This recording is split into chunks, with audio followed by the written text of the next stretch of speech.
The harsh fluorescent lights made my eyes water as I scrubbed at a particularly stubborn stain on the marble floor. 3 hours into my shift at the Rossi estate, and my knees ached against the cold surface. I'd been working here for just over a month, one of many maids tending to this sprawling mansion on the outskirts of the city. The pay was better than anything I could have hoped for with my limited experience and desperate circumstances. But the work was grueling. "Elena, the West Wing still needs attention." Mrs. Vega, the head housekeeper, appeared above me like a strict apparition, her voice clipped and professional. "And don't forget Mr. Rossi is hosting guests tonight. Everything must be immaculate." I nodded, not daring to mention I'd been working without a break. "Yes, Mrs. Vega. I'll go there now." The West Wing. My stomach tightened. It housed Mr. Rossi's private study and rooms that remained perpetually locked.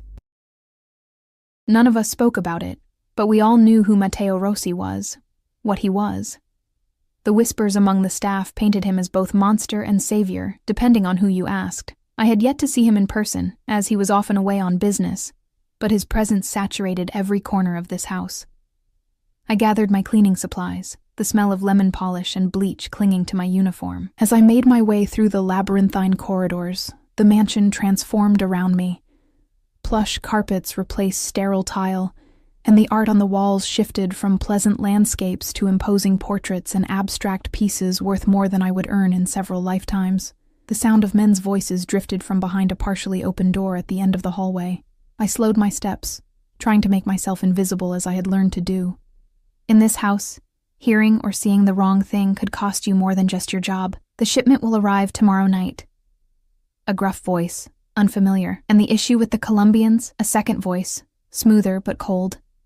I froze. I should turn around. I should walk away right now. But before I could retreat, the door swung open fully, and I found myself face to face with 3 men in tailored suits. 2 I didn't recognize, burly, stern-faced men with subtle bulges beneath their jackets that I knew instinctively were weapons. And then there was the 3rd man. I knew immediately who he was, though we'd never met. Matteo Rossi stood slightly apart from the others, an air of authority radiating from him like heat from a flame. Tall, with broad shoulders tapering to a lean waist, he wore his charcoal suit like armor. His dark hair was neatly styled, contrasting with the shadow of stubble along his sharp jawline. But it was his eyes that trapped me, so dark they were almost black, assessing me with cool detachment. I'm sorry, sir. Mrs. Vega sent me to clean the West Wing." My voice came out as barely a whisper. My cleaning caddy clutched against my chest like a shield.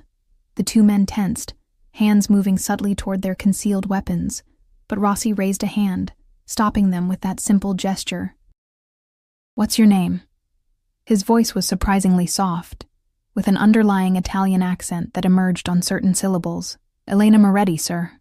I kept my eyes lowered, heart hammering so loudly I was certain he could hear it. "Moretti?" Something flickered across his face. Recognition, perhaps. "Italian heritage?" "On my father's side, sir." Why was he asking? Why did it matter?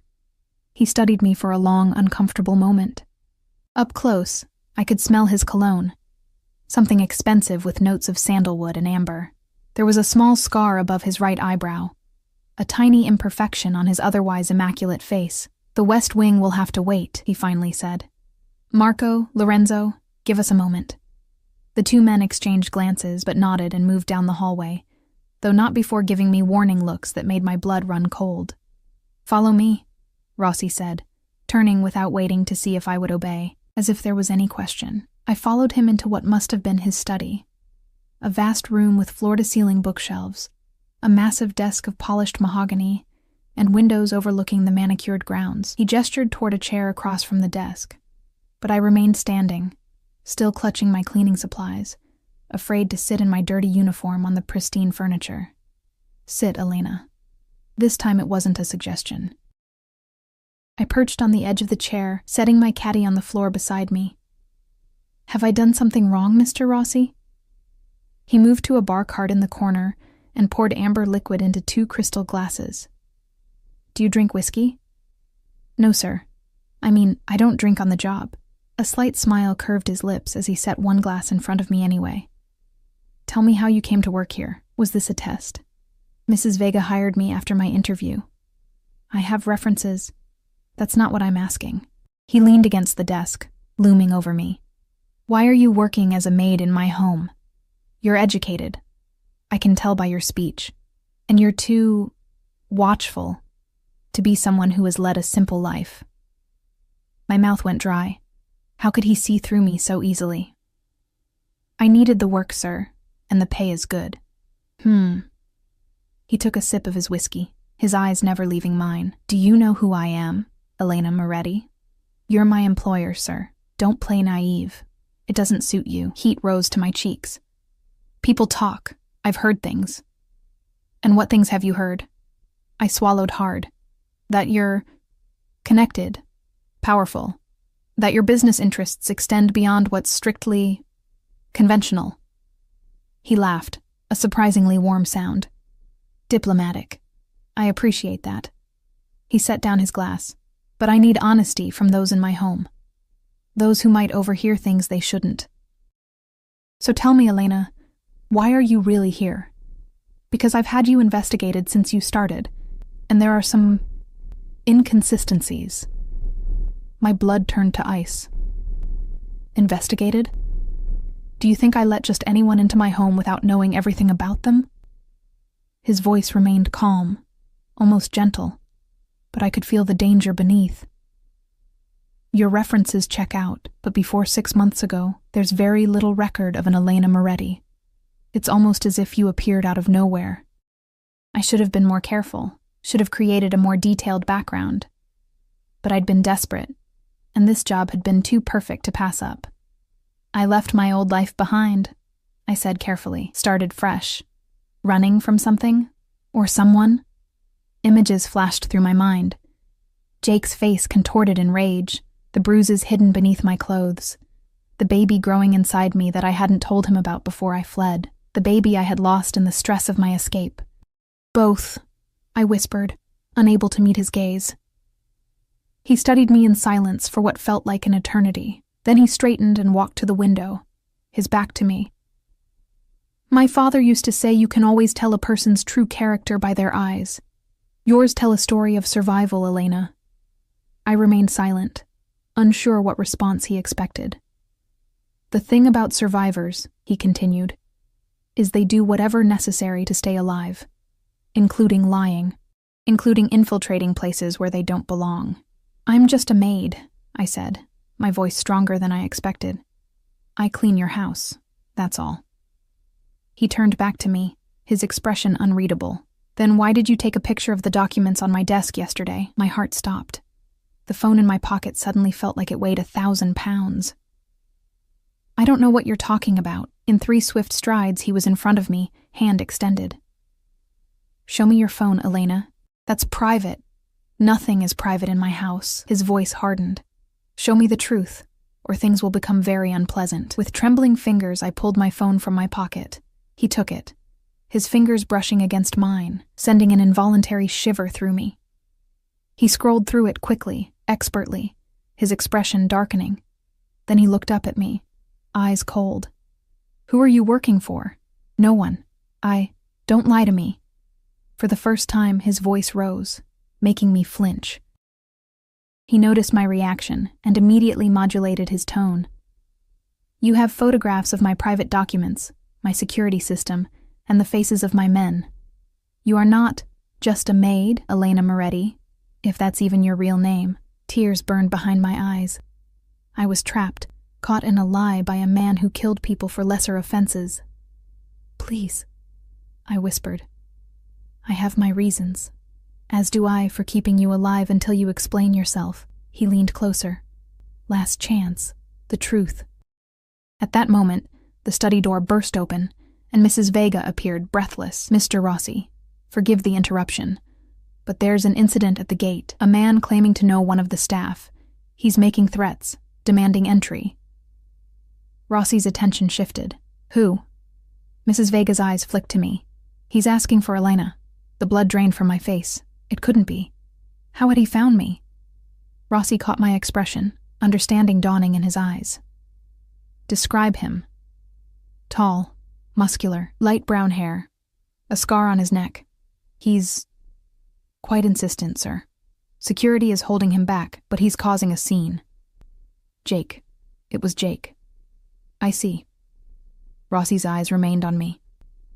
Tell them to let him in. Escort him to the south parlor and ensure he's comfortable. I'll speak with him shortly. No! The word burst from me before I could stop it. Both Rossi and Mrs. Vega stared at me in surprise. Please don't let him in. He's dangerous. More dangerous than me?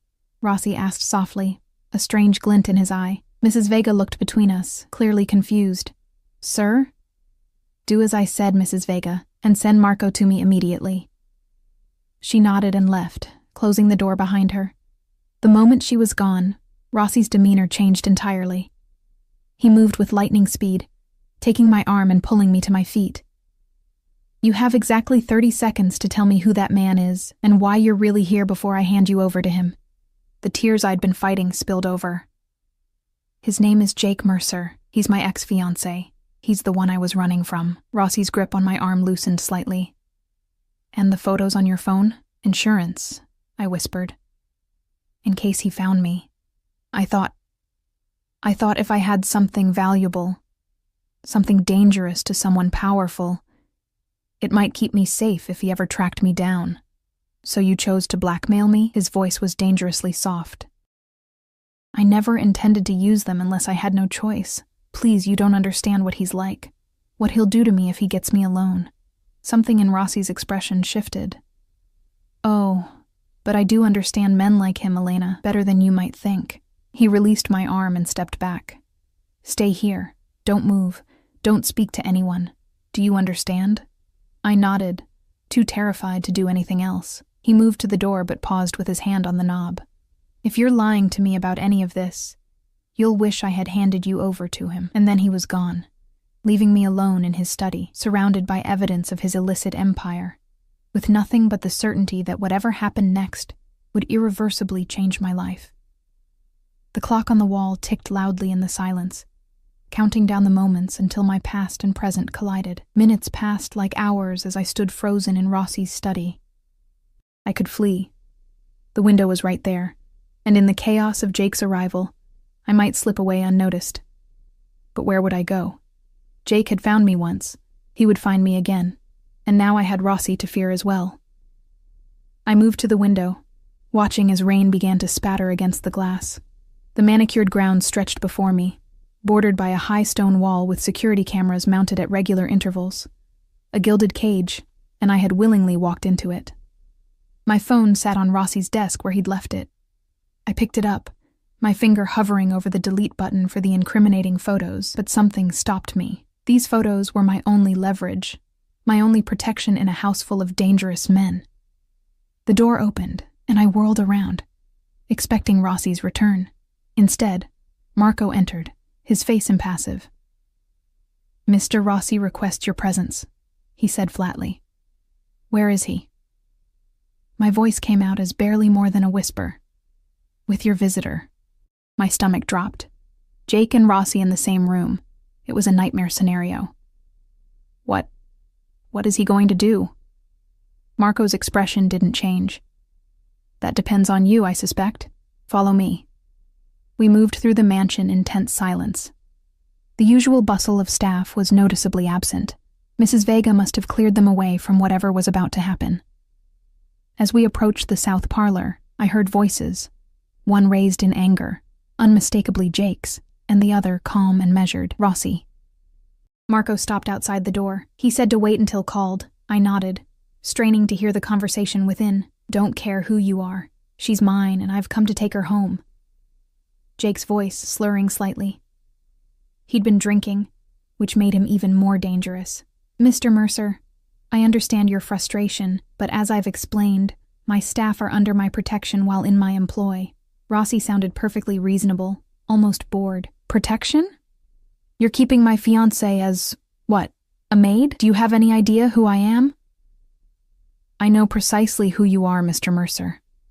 son of State Senator Mercer, former college football star, currently unemployed despite your father's numerous attempts to secure you positions. I also know about your 3 arrests for domestic violence, all charges mysteriously dropped. And I know about the restraining order filed against you by Elena 6 months ago." The silence that followed was deafening. How did Rossi know all of this? He'd said he had me investigated, but this level of detail... "You don't know what you're talking about," Jake finally said, his voice lower, more threatening. "Elena and I had a misunderstanding. She overreacted. She's emotionally unstable, especially after losing the baby." My hand flew to my mouth to stifle a gasp. The baby. He knew about the baby I'd lost after fleeing. The stress and trauma too much for my body to handle. But how? I hadn't told anyone. "Is that what you tell yourself?" Rossi's voice had changed, taking on a dangerous edge I hadn't heard before. "That she's unstable? That she deserved what you did to her? Listen, you Italian piece of sh..." There was a sudden commotion, the sound of furniture scraping, a grunt of pain, and then silence. "Marco," Rossi called, his voice eerily calm. "Bring her in now." Marco opened the door and gave me a slight push forward. The scene inside made me freeze in the doorway. Jake was seated in a chair, but not by choice. 2 of Rossi's men, one I recognized as Lorenzo, stood on either side, hands on his shoulders, keeping him in place. Jake's face was flushed with anger and alcohol, a trickle of blood running from his split lip. His eyes found mine, and the familiar mixture of rage and possessiveness made my skin crawl. "Elena," he said, attempting a smile that came out as a grimace. "Baby, tell these men there's been a mistake. Tell them you're coming home with me." Rossi stood with his back to the fireplace, watching me intently. His posture was relaxed, one hand in his pocket, but there was nothing casual about the cold calculation in his eyes. "Elena," Rossi said softly, "your friend seems to think you belong to him, that you want to leave my employment and return with him. Is this true?" All eyes in the room were on me, Jake's pleading and threatening at once, Rossi's coolly assessing, the guards impassive. I straightened my spine, finding strength I didn't know I possessed. "No, I don't want to go anywhere with him." Jake lunged forward but was immediately shoved back into the chair. "You ungrateful bitch, after everything I've done for you. You think you can just walk away from me?" "I already did," I said, my voice steadier than I felt. 6 months ago. And I have a restraining order against you, Jake. You're not supposed to be within 500 feet of me." "A piece of paper doesn't mean shit," Jake snarled. "You're mine, Elena. You've always been mine, and no one," he shot a venomous look at Rossi, "is going to keep what's mine from me." Rossi moved then, crossing the room to stand beside me.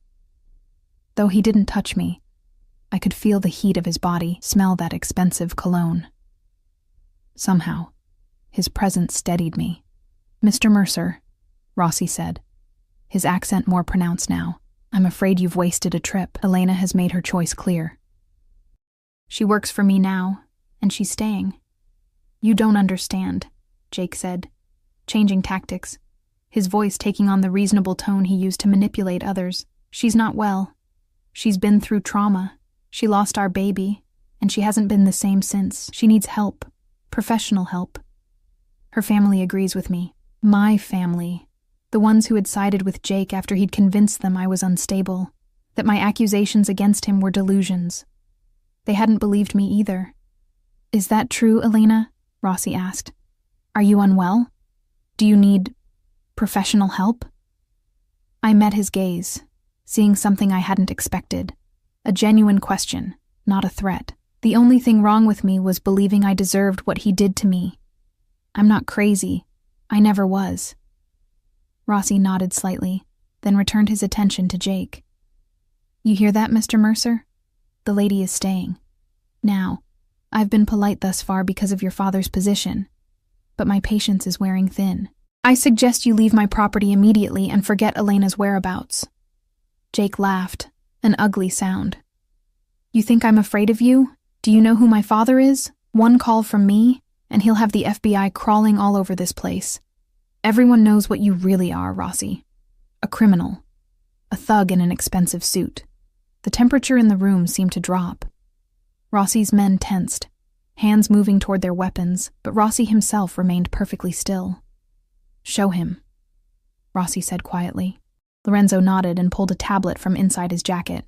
He tapped the screen a few times, then held it in front of Jake's face. I couldn't see what was displayed, but the color drained from Jake's face. "That's... Where did you get those?" Jake's voice was barely audible. "I have many resources, Mr. Mercer."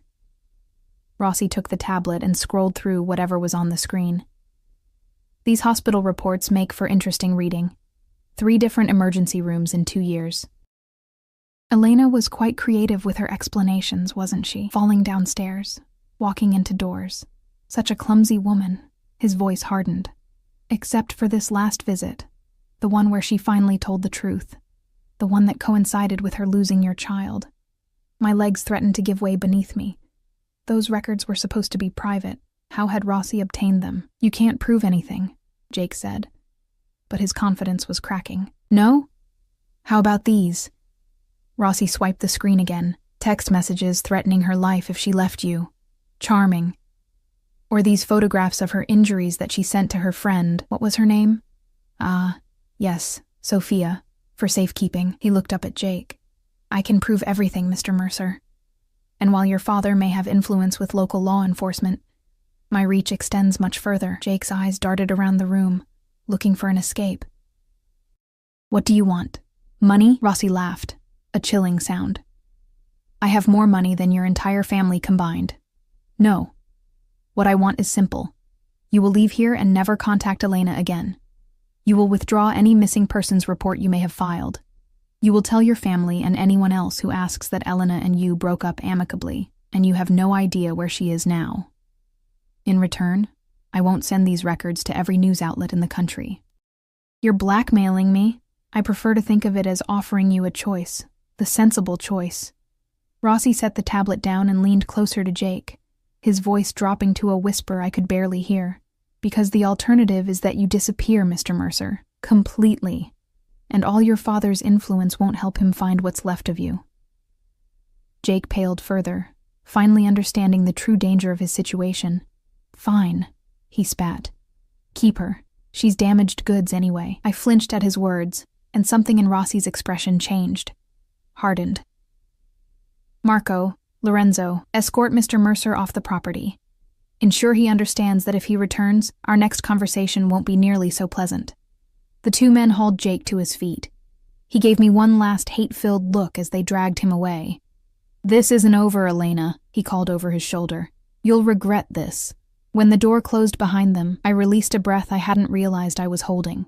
My legs finally gave way, and I sank onto the nearest chair, trembling uncontrollably. Shock, relief, fear. A maelstrom of emotions washed over me.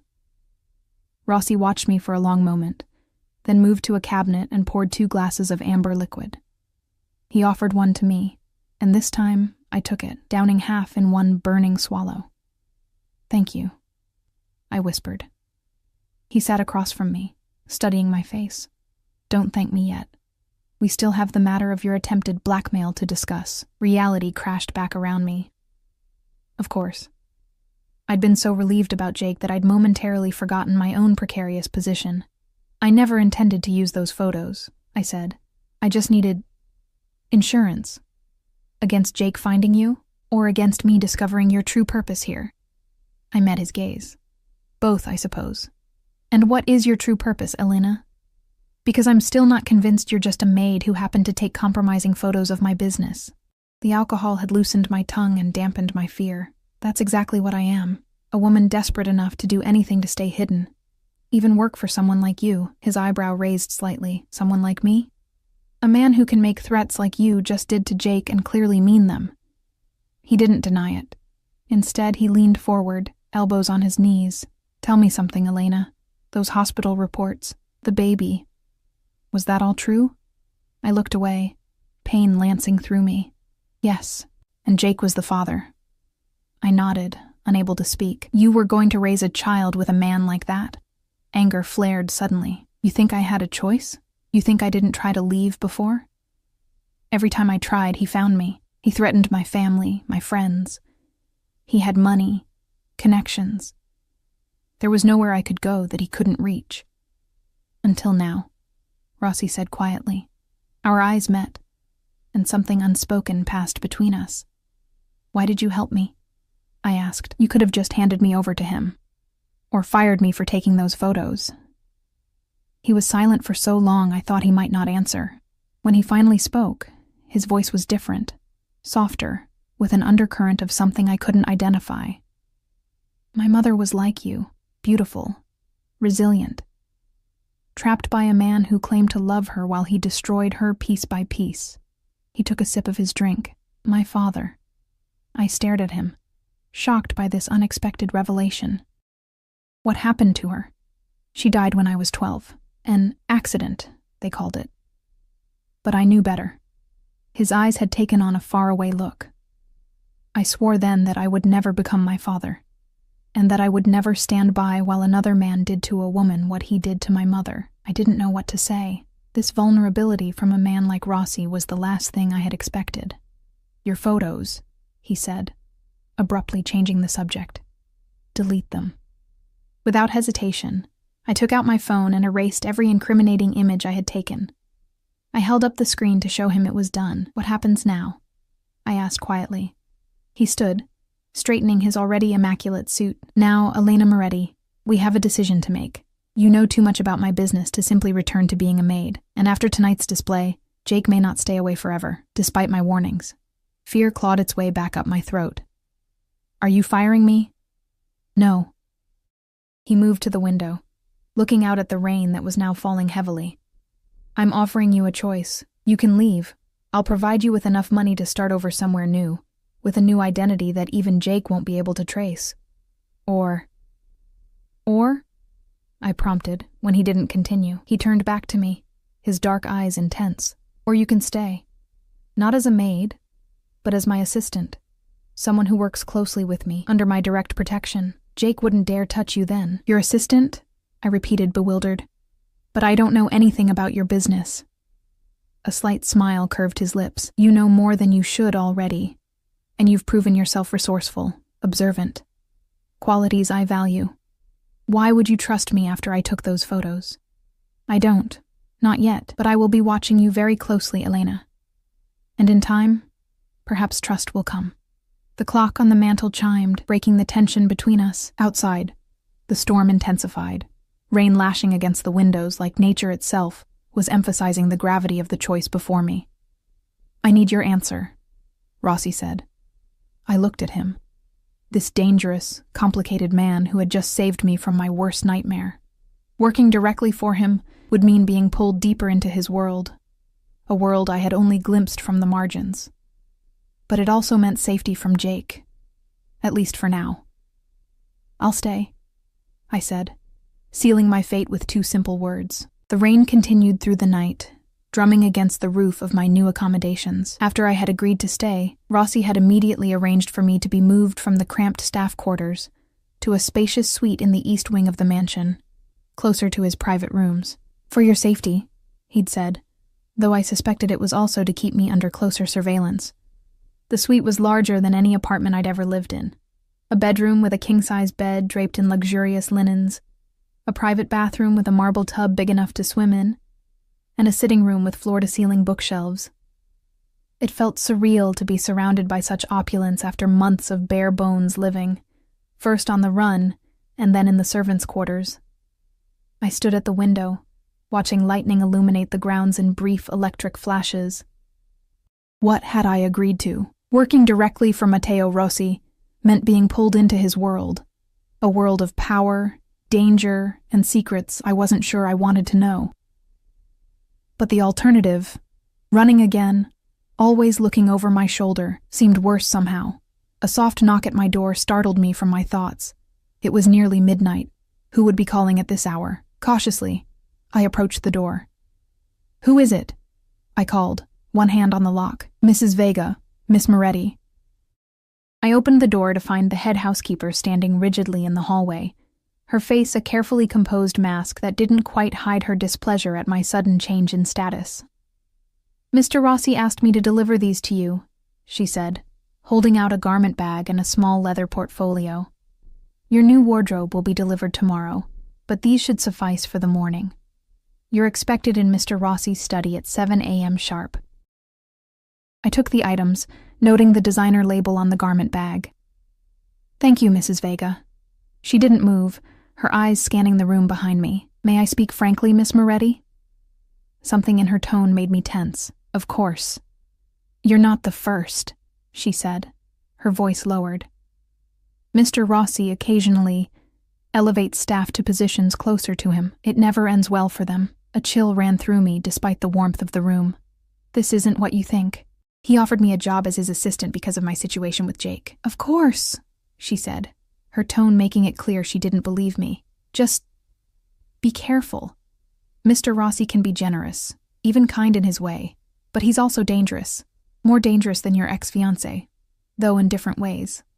Before I could respond, she turned and walked away, leaving me standing in the doorway with more questions than answers. Inside the garment bag, I found an elegant black dress and matching blazer, along with silk undergarments still bearing price tags that made me gasp. The portfolio contained an employment contract outlining my new position as personal assistant to Matteo Rossi, with a salary that was more than 5 times what I'd been making as a maid. I sat on the edge of the bed, contract in hand, reality sinking in. There would be no going back to my old life, not that I wanted to. But moving forward meant stepping into unknown territory. I thought of Mrs. Vega's warning, "You're not the first." What had happened to the others? Sleep evaded me that night, my mind too full of the day's events.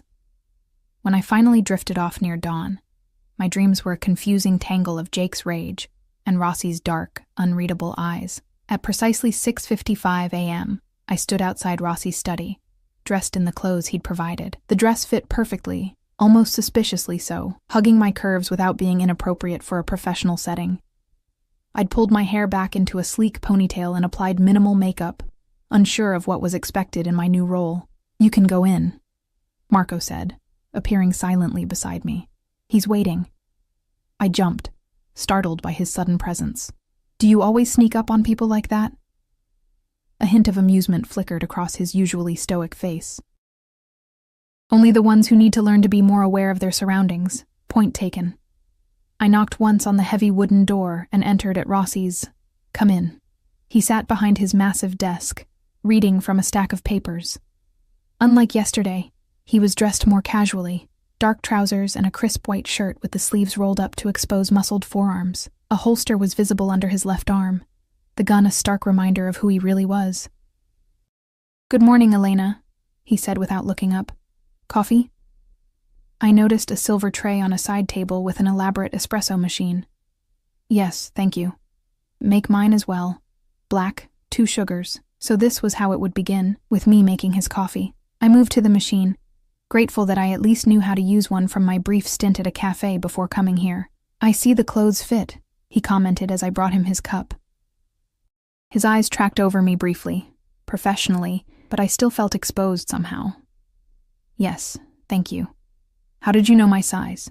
A slight smile. "I'm observant." I took a seat across from him, sipping my own coffee. "What exactly will my duties entail, Mr. Rossi?" "Matteo," he corrected. "If you're to be my assistant, we should dispense with formalities when we're alone." The intimacy of the request caught me off guard. "All right. Matteo." His name felt strange on my tongue, foreign yet somehow familiar. He slid a tablet across the desk toward me. "Your primary responsibilities will include managing my schedule, arranging travel, handling correspondence, and occasionally accompanying me to meetings or events. The tablet is secured with encryption. Only you and I can access it." I turned it on, finding a meticulously organized calendar and a series of folders labeled with cryptic abbreviations. "What about your business? The less legal aspects of it?" His expression remained neutral. "You'll be exposed to certain elements of my various enterprises. I expect absolute discretion. And if I'm uncomfortable with what I see, then you shouldn't have taken the position." He leaned forward, eyes intense. "Let me be clear, Elena. I offered you this job because I saw something in you. Resilience, intelligence, discretion. But make no mistake, My world is not for the faint of heart. You will see and hear things that would disturb most people. If that's going to be a problem, tell me now. I should have been terrified. Any sane person would be. But instead, I felt a strange calm settle over me. After living with Jake's unpredictable violence, there was something almost comforting about Rossi's straightforward approach to danger. I understand, I said, meeting his gaze. I'm not naive about who you are or what you do, but I made my choice last night, and I'll stand by it. He studied me for a long moment, then nodded, apparently satisfied. Good. Now your first task is to review these files. He slid a folder across the desk. They contain information on guests attending a charity gala I'm hosting next week. I need to know everything about them, their businesses, their vulnerabilities, their allegiances. I opened the folder to find dossiers on several prominent business figures and politicians. You're investigating your own guests? In my position, information is power, Elena. I never walk into any room without knowing exactly who I'm dealing with. He stood, moving to refill his coffee. Just as I investigated you, I looked up sharply. How much do you know about me? More than you've told me. He leaned against his desk, closer to me now. I know you were born Elena Sophia Moretti in Boston, that your mother died when you were 15. That you graduated with honors from Boston University with a degree in international relations.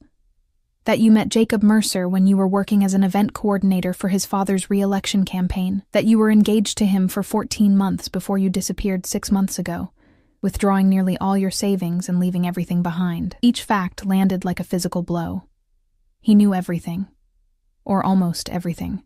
You missed a few details, I said, my voice barely audible. Then fill in the blanks for me. I set the folder down, my hands shaking slightly. What do you want to know? Everything you haven't told me, starting with why a woman with your education and background was working as a maid in my home. I took a deep breath, steeling myself.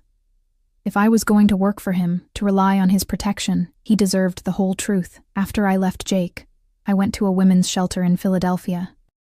I was pregnant with his child. The words caught in my throat, still painful to say aloud. The stress, the fear, maybe the injuries from the last time I lost the baby 3 weeks after I left him. Rossi's expression softened almost imperceptibly. I'm sorry. I had to keep moving. Jake's family has connections everywhere. Police, private investigators, they were all looking for me. I changed my appearance, used cash only, stayed off social media. But I was running out of money, and I needed somewhere to hide where Jake wouldn't think to look. So you applied for a job in the home of a known criminal, Rossi finished, a hint of incredulity in his voice. Wasn't that trading one danger for another? I laughed bitterly. At least your reputation suggested you don't hurt women, and I thought I'd be invisible here. Just another maid in a big house. Until you decided to take those photos. I looked away. That was impulsive. Stupid. I overheard something about a shipment coming in. Saw the documents on your desk. I thought if I had leverage, something I could threaten to expose if Jake ever found me, you'd have been dead before you could use them. Rossi said matter-of-factly. My men would have found them on your phone, traced any copies you might have made, and eliminated the threat. A chill ran through me at his casual description of my potential murder. Then why am I still alive? Why offer me this position instead of just eliminating the threat? He returned to his chair, expression unreadable. As I said, I saw something in you, something familiar. He paused. And perhaps I have a weakness for survivors. Before I could respond, the door opened, and Lorenzo entered without knocking, his face grim. Boss, we have a situation. The Colombians are demanding a meeting, today. Rossi's demeanor changed instantly, all traces of our almost intimate conversation vanishing. When and where? Their territory. Warehouse by the docks. 2 hours. Absolutely not, Rossi said, his voice hard. Neutral ground or nothing. Lorenzo shifted uncomfortably. They say they have information about a leak in your organization, someone feeding information to the feds. Rossi's eyes flicked briefly to me, then back to Lorenzo. Fine. But not the warehouse. The restaurant on 12th. Private room. And tell Marco to double security. Lorenzo nodded and left as abruptly as he'd arrived. Rossi turned back to me. All business now. Study those files. I'll expect a summary when I return. He moved to a closet in the corner of the study and extracted a different jacket. This one slightly bulkier, designed, I realized, to better conceal his weapon. Be careful, I said, before I could stop myself. He paused, looking at me with an expression I couldn't read. Always. Then he was gone, leaving me alone with the dossiers of his guests and the lingering scent of his cologne. The hours stretched as I waited for Rossi's return. I'd completed my review of the files, making detailed notes on each guest, their businesses, connections, potential leverage points. It was disturbing how easily I'd slipped into this role, analyzing people as assets or threats rather than human beings. Twilight had fallen by the time I heard footsteps approaching the study. I sat up straighter, arranging my notes, but it wasn't Rossi who entered, Miss Moretti, Marco said, his expression even more stoic than usual. Mr. Rossi requests your presence. Where is he? His private quarters, this way. I followed Marco through corridors I'd never seen before, deeper into Rossi's domain. We stopped before an unmarked door, where Marco knocked 3 times before opening it. The room beyond was a surprise. Not the austere, minimalist space I'd expected, but a warm, almost cozy sitting room with leather furniture, richly colored rugs, and walls lined with books. A fire crackled in a stone fireplace, casting dancing shadows across the room. Rossi stood with his back to the door, a tumbler of amber liquid in his hand. He'd removed his jacket and holster, and I could see a dark stain on the side of his white shirt. Thank you, Marco. That will be all, Rossi said without turning. Marco hesitated, clearly reluctant to leave. Boss, the doctor said. I'm fine. Go. With one last concerned look, Marco left, closing the door behind him. Rossi finally turned to face me, and I gasped. A bruise was forming along his jaw, and a small cut above his eyebrow had been recently cleaned. What happened? I asked, moving toward him instinctively. Business disagreement. He gestured to the stain on his shirt. Not mine, if you're concerned. I should have been horrified, should have run from this man who so casually spoke of violence. Instead, I found myself asking, do you need anything? First aid? He studied me for a moment, then set down his glass. The doctor's already been here, but I could use your help with something else. He began unbuttoning his shirt, wincing slightly. The doctor wrapped my ribs, nothing broken, just bruised. But I need to change. I froze, uncertain. Was this a test? A seduction? But as the shirt fell away, revealing the white bandages wrapped tightly around his torso, I saw only vulnerability, not an advance. There's a clean shirt in the wardrobe, he said, nodding toward a door to what I assumed was his bedroom. I moved to retrieve it, hyper-aware of the intimacy of being in his private space. The bedroom was as I might have expected. Dark woods, rich fabrics, impeccably organized. I found a shirt hanging in the massive wardrobe and returned to find Rossi sitting on the edge of a chair, looking uncharacteristically tired. Here, I said, holding it out. He took it, but made no move to put it on. The meeting didn't go as planned, he said, his voice low. The Colombians were setting us up. Someone had told them things they shouldn't know about my operation. I tensed. The leak they mentioned? No. That was just to get me there. His eyes met mine. They were going to kill me, Elena. And the only reason they knew where to set the trap was because of the photos on your phone. My blood turned to ice. What? But I deleted them all. I swear. After you'd already sent them to someone. His voice was deadly quiet. Before you came to work for me, you sent them to an email address. Sophia's, I believe. My legs gave way, and I sank onto the couch opposite him. How did you know? I had your phone cloned the moment you stepped into my study yesterday. Every message, every email, every deleted photo, I've seen it all. You think I set you up? The accusation stung more than it should have. Sophia is my friend, the only one who helped me when I ran from Jake. I sent her the photos as insurance, just like I told you, and yet somehow the Colombians knew exactly what was in those photos. Knew about the shipment coming in tomorrow night. Knew about the meeting with the judge next week. His voice remained calm, but his eyes were cold. So you see my dilemma. Fear rose in my throat. I didn't betray you. I wouldn't. Why would I agree to work for you, to stay here if I was working against you? To gather more information, perhaps. To stay close to the target. That's insane. I was just trying to protect myself from Jake. Rossi stood, moving to pour another drink. The firelight played across his bare torso, highlighting old scars I hadn't noticed before. Then how do you explain the Colombian's knowledge? I don't know. Maybe Sophia was hacked, or maybe... I stopped suddenly as a terrible thought occurred to me. When did you find out about the photos I sent to Sophia? This morning. Why? And when did you tell Lorenzo about the meeting with the Colombians? Rossi's eyes narrowed. Right after. He came in while you were getting coffee. What if... I hesitated, afraid to voice my suspicion. What if the leak isn't me? What if it's someone closer to you? His expression darkened. Careful, Elena. Those are my men you're talking about. They've been with me for years. And how long had you known me before you offered me this position? Less than a day. Yet you trusted me enough to bring me into your inner circle, to give me access to sensitive information. I stood, moving closer to him. Why would you do that unless you already suspected someone on the inside? For a long moment he said nothing, just studied my face with those penetrating dark eyes. Then, unexpectedly, he smiled. Very good, Elena. Very good indeed. Confusion replaced my fear. What? You're right. I've suspected a leak for months. Small things. Shipments intercepted. Deals falling through. Rivals always one step ahead. Today's meeting was a test.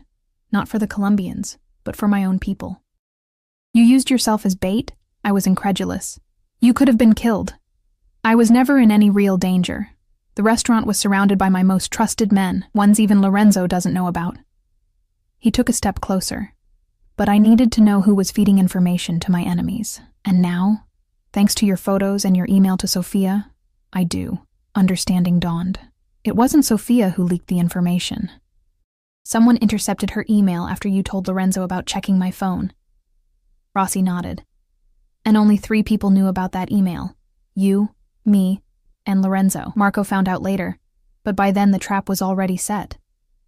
So, Lorenzo is the traitor. The revelation was stunning. Your most trusted lieutenant. Second most trusted, Rossi corrected. Marco has always been my right hand. Lorenzo was ambitious. Too ambitious. He reached out, his fingers brushing a strand of hair from my face. And now he'll pay for his betrayal. I should have been horrified by the implied violence, but all I felt was relief that I wasn't suspected anymore. What happens now? Now? Rossi's hand lingered near my face.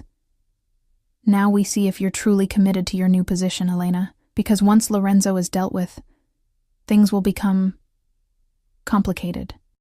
Are you sure you want to be part of this world? His proximity was intoxicating, dangerous.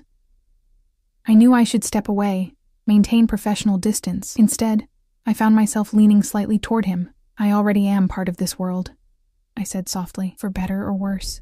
Something changed between us in that moment. A shift in the atmosphere as palpable as the heat from the fireplace. Rossi's dark eyes held mine, and I found myself unable to look away. His hand moved from my face to my shoulder, a touch so light it might have been imaginary. Elena, he said, my name almost a whisper on his lips. The door burst open, shattering the moment. Marco stood in the doorway, his normally impassive face tense with urgency. Boss, we've got a problem. Lorenzo's gone, left right after the meeting, and he took the ledger with him. Rossi's demeanor transformed instantly, all traces of vulnerability vanishing as he straightened, reaching for his clean shirt. When? About an hour ago. Said he was going to check on the docks, but he never arrived. His phone's off, and the car's been found abandoned 3 miles from here. Lock down everything. Change all security protocols, move tomorrow's shipment, alert our people at the borders. Rossi buttoned his shirt with swift, practiced movements, and find me Sophia's address. I started. Sophia? Why? Rossi turned to me, his expression grim. If Lorenzo knows about your connection to her, she's in danger. He'll want to tie up loose ends. Horror washed over me. Sophia, my only true friend. The only person who'd believed me about Jake, who'd helped me escape, was in danger because of me. "Let me come with you," I said, surprising myself with the urgency in my voice. "Absolutely not," Rossi replied, retrieving his holster and gun from where he'd set them aside. "It's too dangerous. She's my friend. She won't trust you if you show up without me." I stepped closer, determined. "Besides, if you leave me here, Lorenzo might come back for me. I'm safer with you." Marco and Rossi exchanged a look I couldn't interpret. Finally, Rossi nodded. "Fine, but you stay in the car unless I say otherwise. Understood?" "Yes." "Marco, bring the car around and call Dominic. I want him and his team at Sophia's place 5 minutes ago." As Marco left, Rossi finished arming himself, adding a second, smaller gun to an ankle holster. The calm, businessman facade had completely fallen away, revealing the dangerous man beneath, the man I'd always known he was, but had somehow managed to forget in our moments of connection. "Stay close to me," he said, his voice hard with authority. "Do exactly as I say when I say it. One mistake could get us all killed tonight." I nodded, fear and determination warring within me. "I understand." The drive to Sophia's apartment was tense, the silence broken only by Marco's occasional updates through the car's secure phone system. Rossi sat beside me in the back seat, his body coiled with a predatory readiness that made the confines of the luxury sedan feel too small, too intimate. "We're 2 minutes out," Marco announced from the driver's seat. "Dominic reports no activity at the apartment, but the door was open when they arrived. They've secured the building." Rossi's jaw tightened. "Too late," he murmured, almost to himself. To Marco, he said, "Circle the block once. I want to be sure Lorenzo isn't watching." My hands clenched in my lap. "If he's hurt her?" "Don't think about that now." Rossi cut me off, his voice gentler than I expected. "Focus on what you need to do. When we get there, you stay behind me at all times. If I tell you to run, you run. If I tell you to hide, you hide. No questions, no hesitation." The gravity of the situation hit me fully then. This wasn't a movie.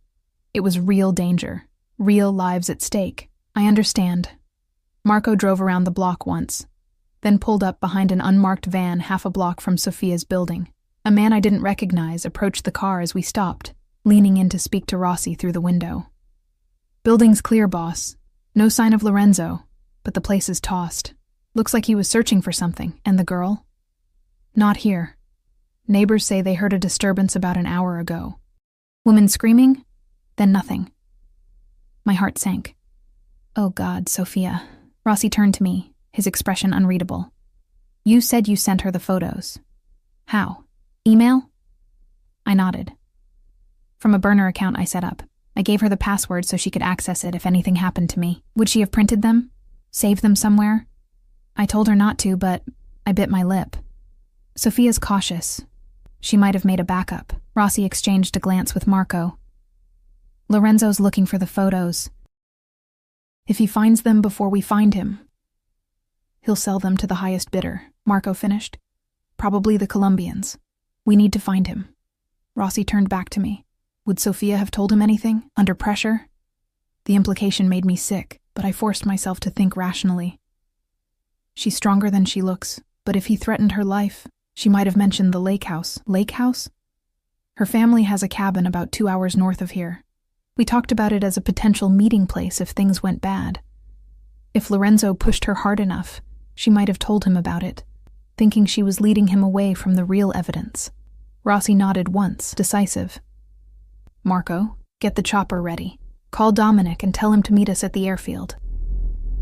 To me, he said, "How well do you know this cabin?" "I've been there once, after I first ran from Jake. It's isolated, at the end of a long drive through the woods. One way in, one way out. Perfect place for an ambush," Marco muttered. "Or a trap," Rossi countered. "If Lorenzo's desperate enough to kidnap Sophia, he's desperate enough to make mistakes. We can use that." As we drove to the private airfield where Rossi kept his helicopter, I stared out the window at the city lights blurring past. How had my life come to this? Just days ago, I'd been an anonymous maid, invisible in the shadow world of Rossi's estate. Now I was racing toward a confrontation with a traitor who'd kidnapped my only friend, sitting beside a man who killed his enemies without remorse. And yet, despite the danger, despite knowing exactly who and what Matteo Rossi was, I felt safer with him than I ever had with Jake. The helicopter ride was brief, but tense. I sat beside Rossi, our shoulders touching in the confined space, while Marco piloted and Dominic, a large, silent man with military bearing, occupied the fourth seat. No one spoke. The rhythmic beat of the rotors made conversation difficult anyway. As we approached the coordinates I'd given for Sophia's cabin, Rossi handed me a set of night vision binoculars. "There," I said, pointing to a small structure nestled among the trees near the shore of a small lake. "That's it." Rossi took the binoculars, scanning the area. One vehicle parked outside, lights on inside. He passed the binoculars to Dominic. "Assessment?" 2 figures visible through the windows. One seated, probably restrained. The other moving around. No additional vehicles or personnel that I can see. Rossi turned to Marco. "Land at the secondary site. We'll approach on foot." "I'm coming with you," I said, my voice leaving no room for argument. Rossi studied me for a long moment. "You'll stay back with Marco until we've secured the location. Sophia will be terrified. She needs to see a friendly face." "After we've handled Lorenzo," he insisted.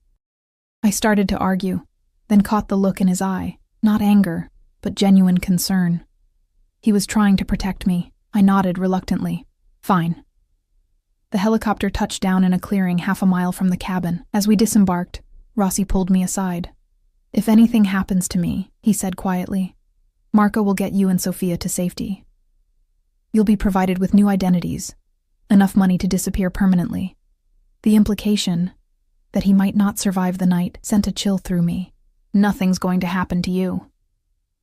A ghost of a smile crossed his face. "Your confidence is touching, but unrealistic. Lorenzo is dangerous, especially now that he's cornered." "So are you," I said, surprising myself with the fierce certainty in my voice. Rossi's eyes softened momentarily. He reached out, his hand brushing my cheek in a gesture so brief I might have imagined it. "Stay with Marco. That's an order." He turned away, signaling to Dominic, and the 2 men disappeared into the darkness of the forest, moving with the silent precision of predators.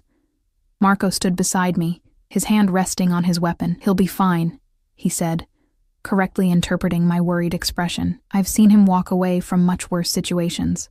"How long have you worked for him?" I asked, needing the distraction. 15 years, since he first took over the family business." "You mean when his father died?" Marco gave me a sideways look. "That's the official story." I remembered what Rossi had told me about his mother, about his father's abuse. He killed him, didn't he? His father. Marco's silence was answer enough. We waited in tense silence for what felt like hours but was probably only minutes. The night was eerily quiet. The only sounds the gentle lapping of the lake against the shore and the distant call of an owl. Then, suddenly, the stillness was shattered by the sharp crack of gunfire. "Stay here," Marco ordered, drawing his weapon as more gunshots echoed through the night. "But Sophia—" "We'll die if you rush in there and distract Matteo," he snapped. "Stay. Here." He disappeared into the trees, leaving me alone with my fear and helplessness. The gunfire had stopped, replaced by an eerie silence that was somehow worse. I paced the small clearing, my imagination conjuring terrible scenarios. Rossi bleeding out on the cabin floor, Sophia caught in the crossfire, Lorenzo escaping to hunt me down next. I couldn't stand it anymore. Ignoring Marco's orders, I moved toward the cabin, staying within the tree line. The night was dark, but the nearly full moon provided enough light to navigate. As I approached, I could see the cabin's front door hanging open, light spilling onto the porch. I crept closer, every sense heightened by fear and adrenaline. A figure emerged from the cabin. Dominic, his massive frame unmistakable even in silhouette. He was supporting someone smaller, a woman, Sophia. Relief flooded through me. She was alive. I started to run toward them, then stopped as another figure appeared in the doorway. Marco, his gun still drawn. But where was Rossi? Where was Lorenzo? A single gunshot answered my unspoken question, so close it made me jump. It had come from behind the cabin, near the lake. Without thinking, I changed direction, moving through the trees toward the sound. I reached the lakeshore just in time to see two figures struggling at the water's edge, Rossi and Lorenzo, locked in a deadly embrace. Even in the dim light, I could see they were both bloodied, Lorenzo clutching his side where dark liquid seeped between his fingers, Rossi with blood streaming from a gash on his forehead. Lorenzo had a knife, the blade glinting in the moonlight as he slashed at Rossi, who barely managed to dodge the attack. Rossi's gun lay in the sand several feet away, just out of reach as the two men grappled. Neither had seen me. I could run back, get Marco and Dominic, the smart choice, the safe choice. Instead, I moved silently toward the discarded weapon. My fingers closed around the grip, the metal cold and heavy in my hand. I had never fired a gun before, had never even held one. But as I watched Lorenzo gain the upper hand, pinning Rossi to the ground with the knife inching toward his throat, instinct took over. "Stop!" My voice rang out, steadier than I felt. I raised the gun with both hands, aiming at Lorenzo's back. "Let him go." Lorenzo froze, then slowly turned his head to look at me, his face twisted in a sneer, the maid to the rescue. How touching. He pressed the knife harder against Rossi's throat, drawing a thin line of blood. "Put the gun down or I'll kill him right now." "You'll kill him anyway," I said, struggling to keep the gun steady. "Let him go, Lorenzo. You won't shoot," he said with cold certainty. "You don't have it in you. You're not one of us." He was right. I wasn't like them. Wasn't a killer. But I had survived Jake. I had survived months on the run. I had survived in Rossi's world. And now, I would do what was necessary to protect the man who had protected me.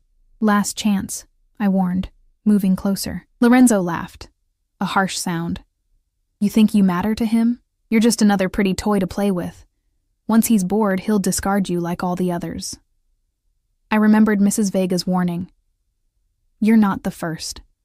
But I also remembered the look in Rossi's eyes when he told me about his mother, the gentle touch of his hand on my face, the way he'd risked his life to save my friend. "Maybe," I acknowledged. "But right now, he's all that stands between me and Jake. Between me and men like you who think women are toys to be played with and discarded." Lorenzo's eyes narrowed. "You stupid bite." I pulled the trigger. The sound was deafening, the recoil stronger than I'd expected.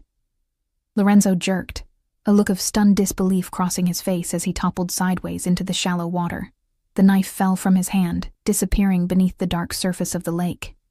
Rossi was on his feet in an instant, retrieving the gun from my shaking hands. He checked Lorenzo, who lay motionless, half submerged in the gently lapping water. "Is he—" I couldn't finish the question. "Yes." Rossi turned to me, his expression unreadable in the darkness. "You saved my life." I stared at my hands, expecting to feel remorse, horror, something, but all I felt was a strange, hollow relief. I had no choice. There's always a choice, Elena. He moved closer, wiping blood from his face with his sleeve. "You chose me." Before I could respond, Marco and Dominic appeared, weapons drawn. They took in the scene with professional detachment. Lorenzo's body in the water, the gun in Rossi's hand, me standing shell-shocked on the shore. "Sophia?" I asked, suddenly remembering my friend. "Safe," Marco assured me. "Shaken up, but not seriously hurt. She's in the cabin." I moved to go to her, but Rossi caught my arm. "Wait." To the others, he said, "Clean this up. Make it look like a boating accident, and bring the car around for Elena and me." Marco nodded, already pulling out a phone to make the necessary calls. Rossi led me away from the scene, back toward the cabin. We walked in silence, his hand on the small of my back, steady and reassuring despite everything that had just happened. Sophia sat huddled on the cabin's sofa, a blanket around her shoulders, her face pale but resolute. When she saw me, she stood, tears filling her eyes. "Elena, oh my God, are you okay?" She rushed to embrace me, her body trembling slightly. "I'm so sorry," I tried not to tell him about the lake house, but he— "Shh, it's okay," I soothed her. "You're safe now. That's all that matters." Over her shoulder, I met Rossi's eyes. He stood in the doorway, watching us with an expression I couldn't quite read. Something between possession and protection. "Miss Sophia," he said, his voice gentle in a way I hadn't heard before. "I owe you an apology for the danger my organization's breach put you in. You have my word that nothing like this will ever happen again." Sophia pulled back from our embrace, looking between Rossi and me with dawning understanding. "You're with him now," she said quietly. Not a question, but a realization. "It's complicated," I replied, because there was no simple explanation for what Rossi and I had become to each other in these few intense days. She nodded slowly. "Jake found me first, about a month ago. Threatened me, but I convinced him I hadn't heard from you." A small, fierce smile curved her lips. "Then I called in an anonymous tip about his drug use to his father's campaign office. Last I heard, the senator had shipped him off to some discreet rehab facility to avoid a scandal." I stared at her in amazement. Sweet, gentle Sophia had gone toe-to-toe with Jake and won. "You are incredible. I protect the people I love." She glanced at Rossi. "I'm guessing you do too, Mr. Rossi." Something unspoken passed between them, some understanding that transcended words. Rossi inclined his head in acknowledgement. "Indeed." Marco appeared at the door. "Car's ready, boss." "Thank you." Rossi turned to me. "It's time to go. Dominic will ensure Sophia gets home safely. I hugged my friend one last time. I'll call you soon. I promised." "You'd better." She squeezed my hand. "And Elena? Be careful. But also, be happy." The drive back to the helicopter was silent, the events of the night settling around us like a heavy cloak. I had killed a man. I should have been horrified, traumatized. Instead, I felt only a strange sense of clarity, as if the world had suddenly come into sharp focus. "What happens now?" I finally asked as the helicopter lifted off, carrying us back to a life that could never be the same. Rossi took my hand, his thumb tracing gentle circles on my palm. "That depends on you." "On me?" "You've seen the worst of my world now, experienced it firsthand."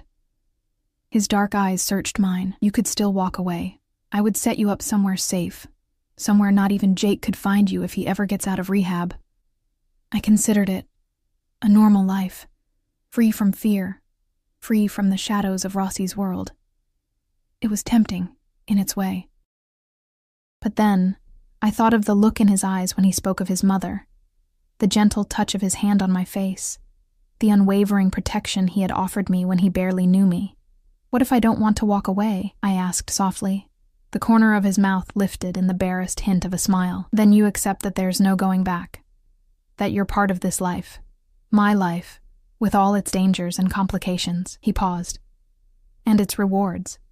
I thought of Jake, of the false love that had nearly destroyed me.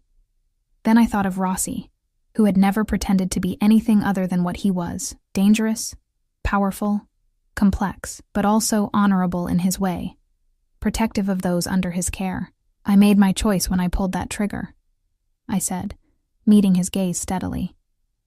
"I chose you." His hand tightened around mine, and in that moment I knew I had found something I never expected. Not just safety or protection, but a place where I truly belonged. With a man who saw me clearly, who knew my darkest moment and accepted it, just as I accepted his. As the lights of the city appeared on the horizon, Matteo pulled me closer, his lips brushing my ear. "Welcome home, Elena." And despite everything, the danger, the violence, the uncertainty of the future, I knew that I was finally home.